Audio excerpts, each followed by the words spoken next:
வணக்கம். மதிமுகம் செய்திகள். இன்றைய முக்கிய நிகழ்வுகளை பார்ப்பதற்கு முன்பாக தலைப்புச் செய்திகளை பார்க்கலாம். SIR பணிகளின் போது வாக்காளர்களை நீக்க விடாமல் உழைத்த இயக்கம் திமுக. வாக்குச்சாவடி நிர்வாகிகளுக்கான பயிற்சி மாநாட்டில் முதலமைச்சர் ஸ்டாலின் பேச்சு. திமுக தனி பெரும்பான்மை பெறும் என்பதால் கூட்டணி ஆட்சி என்ற பேச்சுக்கே இடமில்லை. வைகோ திட்டவட்டம்.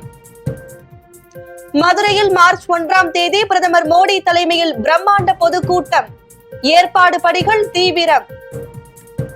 திமுக தேமுதிக கூட்டணியை விஜயகாந்தின் ஆன்மா வாழ்த்தும். அமைச்சர் ரகுபதி பேட்டி. புதிதாக உருவான காற்றழுத்த தாழ்வு பகுதியால் தமிழகத்தில் கனமழைக்கு வாய்ப்பு. வானிலை ஆய்வு மையம் எச்சரிக்கை. தமிழகத்தில் SIR பணிகளின் போது வாக்காளர்களை நீக்க விடாமல் உழைத்த இயக்கம் திமுக என வாக்குச்சாவடி நிர்வாகிகளுக்கான பயிற்சி மாநாட்டில் முதலமைச்சர் மு.க.ஸ்டாலின் உரையாற்றினார். மதுரை உத்தங்குடி கலைஞர் திடலில் திமுகவின் தென்மண்டல வாக்குச்சாவடி நிலை முகவர்கள், வாக்குச்சாவடி குழு உறுப்பினர்கள் மற்றும் வாக்குச்சாவடி டிஜிட்டல் முகவர்கள் பங்கேற்கும் என் வாக்குச்சாவடி வெற்றி வாக்குச்சாவடி எனும் தென் மாநாடு முதலமைச்சர் மு.க.ஸ்டாலின் தலைமையில் நடைபெற்றது. இந்த மாநாட்டில் 58 சட்டமன்ற தொகுதிகளுக்கு உட்பட்ட வாக முகவர்கள் பங்கேற்றனர்.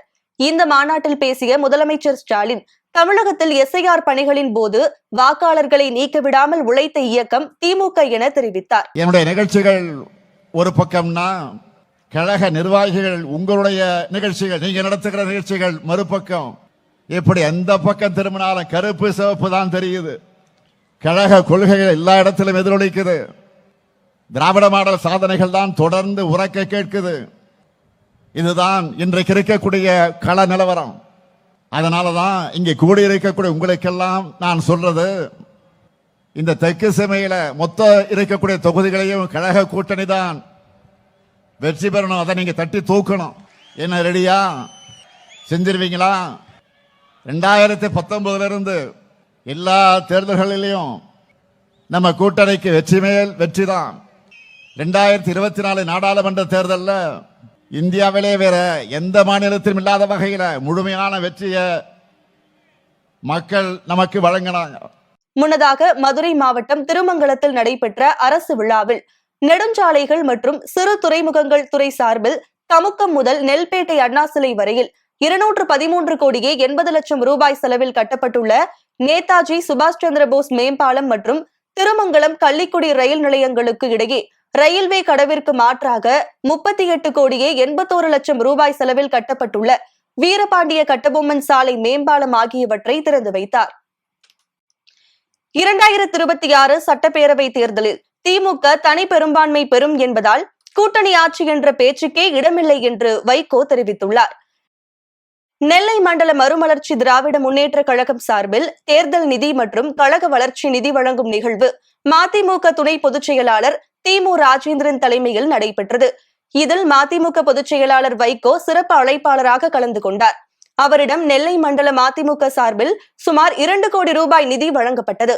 பின்னர் வைகோ செய்தியாளர்களுக்கு அளித்த பேட்டியில், திமுக தலைமையிலான மதச்சார்பற்ற முற்போக்கு கூட்டணி மிகவும் வலிமையாக உள்ளதாகவும் வரும் சட்டமன்ற தேர்தலில் திமுக மகத்தான வெற்றி பெறும் எனவும் உறுதி தெரிவித்தார். திமுக தனி பெரும்பான்மை பெறும் என்பதால் கூட்டணி ஆட்சி என்ற பேச்சுக்கே இடம் இருக்காது என கூறிய வைகோ, திமுகவுடன் தொகுதி பங்கீடு குறித்து பேச்சுவார்த்தை நடத்த மதிமுக சார்பில் 4 பேர் கொண்ட குழு அறிவிக்கப்பட்டுள்ளதாக தெரிவித்தார். உள்ளே நுழைய முற்படுவதா, அதை எதிர்த்து தூத்துக்குடியிலே மக்களை திரட்டி பொதுக்கூட்டம், ஆர்ப்பாட்டம், வேறு என்ன விதமான அறப்போராட்டம் என்பதை எல்லோரையும் கலந்து இந்த உணர்வு கொண்ட மற்ற கட்சிகள் யாரெல்லாம் கலந்து கொள்கிறார்களோ, அமைப்புகள் கலந்து கொள்கின்றனவோ, அவர்களை எல்லாம் ஒரு சேர திரட்டி மீண்டும் களத்திலே வந்து வைகோ நிற்பான் என்பதை ஸ்டெர்லைட் அதிகார வர்க்கத்துக்கும் அந்த தலைமை பீடத்துக்கும் எச்சரிக்கையாக தெரிவித்துக் கொள்கிறேன். ஆட்சியை நடத்தி கொண்டிருக்கின்ற திராவிட முன்னேற்ற கழகம், அதன் தலைமையிலான மதச்சார்பற்ற முற்போக்கு கூட்டணி மகத்தான வெற்றி பெறும். மதுரையில் மார்ச் 1ஆம் தேதி பிரதமர் மோடி பங்கேற்கும் பொதுக்கூட்டத்திற்கான ஏற்பாடுகள் தீவிரமாக நடைபெற்று வருகிறது. செங்கல்பட்டு மதுராந்தகத்தில் பிரதமர் மோடி தலைமையில் தேசிய ஜனநாயக கூட்டணி பொதுக்கூட்டம் நடைபெற்றது. இந்நிலையில் மீண்டும் தேர்தல் பிரச்சார பொதுக்கூட்டத்தில் கலந்து கொள்ள பிரதமர் மோடி தமிழகம் வருகிறார். வரும் மார்ச் 1ஆம் தேதி பிரதமர் நரேந்திர மோடி மதுரைக்கு வருகை தரும் நிலையில் இந்த கூட்டத்தில் எடப்பாடி பழனிசாமி, அன்புமணி ராமதாஸ், டிடிவி தினகரன் உள்ளிட்ட கூட்டணி கட்சி தலைவர்கள் கலந்து கொள்ள உள்ளனர். இந்நிலையில் பிரதமர் பங்கேற்கும் பொதுக்கூட்டத்திற்காக மதுரை விமான நிலையம் அருகே உள்ள மண்டேலா நகர் பகுதியில் 150 ஏக்கர் தேர்வு செய்யப்பட்டு மாநாட்டிற்கான முகூர்த்த கால் நடும் நிகழ்ச்சி கடந்த 16ஆம் தேதி நடைபெறுகிறது. முகூர்த்த கால் நடும் நிகழ்ச்சி கடந்த 16ஆம் தேதி நடைபெற்றது. மேலும் மாநாட்டிற்கான மேடைகள் உள்ளிட்ட ஏற்பாடு பணிகள் தீவிரமாக நடைபெற்று வருகிறது. திமுக தேமுதிக கூட்டணியை விஜயகாந்தின் ஆன்மா வாழ்த்தும் என்று அமைச்சர் ரகுபதி தெரிவித்துள்ளார். புதுக்கோட்டை மாவட்டம் விராலிமலை சட்டமன்ற தொகுதிக்கு உட்பட்ட அன்னவாசல் பேரூராட்சியில் நகராட்சி நிர்வாகம் மற்றும் குடிநீர் வழங்கல் துறை சார்பில் 10.32 கோடி ரூபாய் மதிப்பில் குடிநீர் மேம்பாட்டு பணியினை தமிழ்நாடு இயற்கை வளங்கள் துறை அமைச்சர் ரகுபதி தொடங்கி வைத்தார். பின்னர் செய்தியாளர்களிடம் பேசிய அவர் இதனை தெரிவித்தார். இன்றைக்கு இந்திய அரசியலிலே ஒரு சிறப்பாக காய்களை நகர்த்தி கொண்டு செல்கிற ஒரு அரசியல் தலைவர் என்கின்ற பெயரை இன்றைக்கு பல வடநாட்டு தலைவர்களிடத்திலும் பெற்றிருக்கிற ஒரு அரசியல் தலைவர் தென்னாட்டில் இருக்கிறார், தமிழ்நாட்டில் இருக்கிறார் சொன்னால் அது நம்முடைய மாண்புமிகு தமிழ்நாடு முதலமைச்சர் தான். அவருக்கு தான் அந்த பெருமை. ஏற்கனவே 200 நம்ம இலக்கு நிர்ணயிச்சோம். இப்போ தேமுதிக புதிய கட்சியில் வரனால இந்த இலக்கு இன்னும் அதிகம். கூட்டணி இலக்கு தான் 200. நாங்க தனித்த இலக்கு 200 சொல்ல, எங்க கூட்டணிக்கு 200. அது இன்னும் கூடத்தான் செய்யுமே தவிர குறையாது. யார் வந்தாலும் நாங்க எங்களுக்கு எல்லாரையும் சமநிலையில் தான் பார்ப்போம். ஆனால் எங்களை பொறுத்த வரைக்கும் வெற்றி கோட்டை நெருங்கி கொண்டிருக்கிற ஒரு கூட்டணி எங்களுடைய கூட்டணி. நிச்சயமாக 200 இடங்களை பெறுகின்றதில் எந்த விதமான சந்தேகமும் கிடையாது.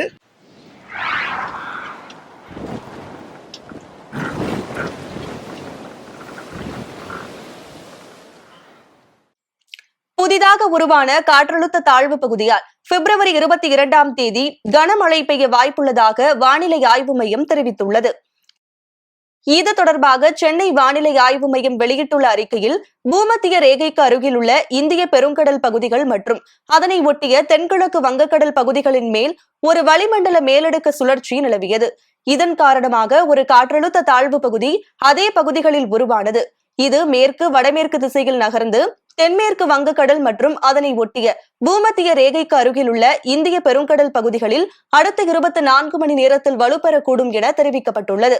இதன் காரணமாக பிப்ரவரி 22ஆம் தேதி தமிழகம், புதுவை மற்றும் காரைக்கால் பகுதிகளில் மிதமான மழை பெய்யக்கூடும் என வானிலை ஆய்வு மையம் கணித்துள்ளது. அதேபோல் தேனி, திண்டுக்கல், மதுரை மற்றும் விருதுநகர் ஆகிய 4 மாவட்டங்களில் இடி மின்னலுடன் கூடிய கனமழை பெய்யக்கூடும் என்றும் வானிலை ஆய்வு மையம் எச்சரிக்கை விடுத்துள்ளது. திமுகவுடன் பேச்சுவார்த்தை நடத்துவதற்காக மதிமுக சார்பில் 4 பேர் கொண்ட குழு அமைத்து வைகோ அறிவிப்பு வெளியிட்டுள்ளார். திமுக தலைமையிலான கூட்டணியில் காங்கிரஸ், விசிக, கம்யூனிஸ்ட் கட்சிகள், மதிமுக, இந்திய யூனியன் முஸ்லீம் லீக், மனிதநேய மக்கள் கட்சி, தேமுதிக உள்ளிட்ட கட்சிகள் உள்ளனர். இந்நிலையில் கூட்டணி கட்சிகளுக்கு தொகுதி பங்கீடு பேச்சுவார்த்தை நடத்த திமுக குழு அமைத்துள்ளது. இதற்கான அறிவிப்பை திமுக பொதுச் செயலாளர் துரைமுருகன் இன்று வெளியிட்டார். TR பாலு தலைமையிலான இந்த குழுவில் RS Bharathi, MRK Panneerselvam, KN Nehru, Trichy Siva, ராசா, ஏவா வேலு ஆகியோர் உறுப்பினர்களாக நியமிக்கப்பட்டுள்ளனர். நாளை முதல் தொகுதி பங்கீடு பேச்சுவார்த்தை தொடங்கும் என திமுக ஏற்கனவே அறிவித்த நிலையில் தற்போது அதற்கான குழு அமைக்கப்பட்டுள்ளது. அதேபோல் திமுக கூட்டணியில் மதிமுக தொகுதி பங்கீடு பேச்சுவார்த்தை நடத்துவதற்காக குழு அமைத்து பொதுச் செயலாளர் வைகோ அறிவிப்பு வெளியிட்டுள்ளார். அந்த குழுவில் மதிமுக அவைத்தலைவர் அர்ஜுனராஜ், பொருளாளர் செந்தில் அதிபன், வடசென்னை கிழக்கு மாவட்ட செயலாளர் ஜீவன், தேர்தல் பணி செயலாளர் சேஷன் ஆகியோர் இடம்பெற்றுள்ளனர். திருச்சி மாவட்டத்திற்குட்பட்ட பல்வேறு சட்டமன்ற தொகுதிகளில் கட்டப்பட்டுள்ள பல்வேறு பணிகளை துரை வைகோ MP துவக்கி வைத்தார். திருச்சியில் நாடாளுமன்ற உறுப்பினர் தொகுதி மேம்பாட்டு நிதியிலிருந்து சுமார் 172.55 லட்சம் ரூபாய் மதிப்பீட்டில் புதிதாக கட்டப்பட்ட பயணியர் நிழற்குடை, நியாய விலைக்கடை, பள்ளி மற்றும் பொது கழிப்பறை, அங்கன்வாடி கட்டிடம், சமுதாய கூடம் உள்ளிட்டவைகளை மதிமுக முதன்மை செயலாளரும் திருச்சி நாடாளுமன்ற உறுப்பினருமான துரை வைகோ மக்கள் பயன்பாட்டிற்கு திறந்து வைத்தார். இந்நிகழ்ச்சியில் மதிமுக, திமுக உள்ளிட்ட கட்சி நிர்வாகிகள் கலந்து கொண்டனர்.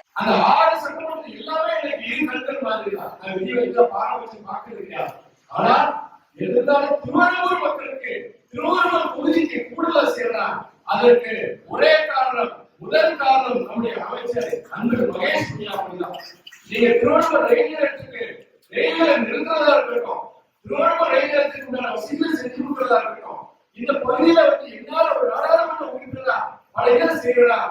எதுக்குன்னா எனக்கு எங்க இயக்கத்துக்கு வந்த கிடையாது, என்னை இங்க நாடாளுமன்ற உறுப்பினர் தேர்தல் சொல்லி வீடு வீடா ஓட்டுகிறார் பாத்தீங்களா, எப்படி என்ன ஒரு பிள்ளையாரி ஏற்றுட்டீங்களோ அதே மாதிரி உறவைக்கவும். பாஜக பிடியில் அதிமுக சென்றுவிட்டது என்பதை பிரதிபலிக்கும் வகையில் காவி உடையில் திருவள்ளுவர் இருக்கும் படத்தை இபிஎஸ் பதிவிட்டிருப்பதாக திருமாவளவன் விமர்சித்துள்ளார்.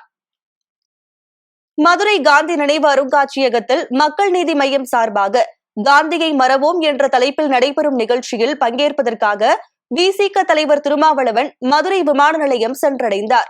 தொடர்ந்து செய்தியாளர்களை சந்தித்து பேசினார். அப்போது காவி உடையில் திருவள்ளுவர் இருக்கும் படத்தை இபிஎஸ் பதிவிட்டது குறித்த கேள்விக்கு பாஜக பிடியில் அதிமுக சென்றுவிட்டது என்பதை பிரதிபலிக்கும் செயல் என்று தெரிவித்தார். கொள்கையாகவே செயல் திட்டமாகவே இந்தி பேசாத பிற மாநிலங்களின் மீது திணிப்பதுதான் அரசியல் நோக்கம். அந்த அரசியல் நோக்கத்தை நாம் எதிர்க்கிறோம். இந்தி பேசாத பிற மாநிலங்களின் மீது இந்தியை திணிக்கிற முயற்சியை நாம் எதிர்க்கிறோம். இந்த நுட்பமான வேறுபாட்டை வேண்டுமென்றே மறைத்து திரிபுவாதம் செய்கிற போக்கை RSS உள்ளிட்ட சங் பரிவார் அமைப்புகளை சார்ந்தவர்கள் செய்து வருகிறார்கள். ஆளுநரும் அத்தகைய பரிவார் குடும்பத்தை சார்ந்தவர் என்பதை அவ்வப்போது உறுதிப்படுத்தி கொண்டிருக்கிறார். எனவே அவருடைய கருத்துதான் அரசியல் நோக்கம் கொண்டது. முன்னதாக மதுரையில் செய்தியாளர்களை சந்தித்த மக்கள் நீதி மய்யம் கட்சி தலைவர் கமல்ஹாசன் OPS திமுக கூட்டணிக்கு வருவதாக உள்ள தகவல் குறித்த கேள்விக்கு அனைவரும் வருக, தமிழகம் வெல்க என்று பதிலளித்து சென்றார். எனக்கு நெகோசியேஷன் கிடையாதுங்க. எனக்கு அதுல கடமை இருக்கு. நெகோசியேஷன்லாம் அவங்க எனக்காக பண்ணுவாங்க. அந்த நம்பிக்கை எனக்கு இருக்கு. அதெல்லாம் உங்ககிட்ட சொல்ல முடியாது. எப்படி நாங்க வெளியிடுவோம். இந்த கூட்டணிங்கிறதுல முக்கியமான விஷயம் ஒற்றுமையும் நோக்கமும் அது தெளிவா இருக்கு எங்களுக்கு. அதனால அதை நோக்கி நகர்த்தோம். சென்னையில் இன்று ஆபரண தங்கத்தின் விலை சவரனுக்கு 2080 ரூபாய் உயர்ந்து 1,17,440 ரூபாய்க்கு விற்பனையாகிறது. ஜனவரி மாதத்தில் தங்கம் விலை பலமுறை அதிகரித்து புதிய உச்சத்தை தொட்டு வந்த நிலையில் பிப்ரவரி மாத நடுவிலிருந்து தங்கம் விலை கணிசமாக குறைந்து வருகிறது. நேற்றைய நிலவரப்படி 22 கேரட் ஆபரண தங்கம் விலை கிராமுக்கு 80 ரூபாய் குறைந்து 14,420 ரூபாய்க்கும், சவரனுக்கு 640 ரூபாய் குறைந்து 1,15,360 ரூபாய்க்கும் விற்பனை செய்யப்பட்டது. தொடர்ந்து இன்று தங்கம் விலை அதிரடியாக உயர்ந்துள்ளது. அதன்படி 22 கேரட் தங்கம் விலை கிராமுக்கு 260 ரூபாய் உயர்ந்து 14,680 ரூபாய்க்கும், சவரனுக்கு 2,080 ரூபாய் உயர்ந்து 1,17,440 ரூபாய்க்கும் விற்பனை செய்யப்படுகிறது.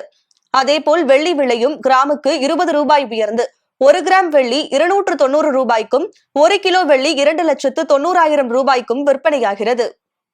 அமெரிக்க அதிபர் டிரம்ப் வரி விதிப்பை அந்நாட்டு உச்சநீதிமன்றம் ரத்து செய்துள்ள நிலையில் உலக நாடுகளுக்கான வரி விதிப்பு இனி 10% மட்டுமே இருக்கும் என தகவல் வெளியாகியுள்ளது.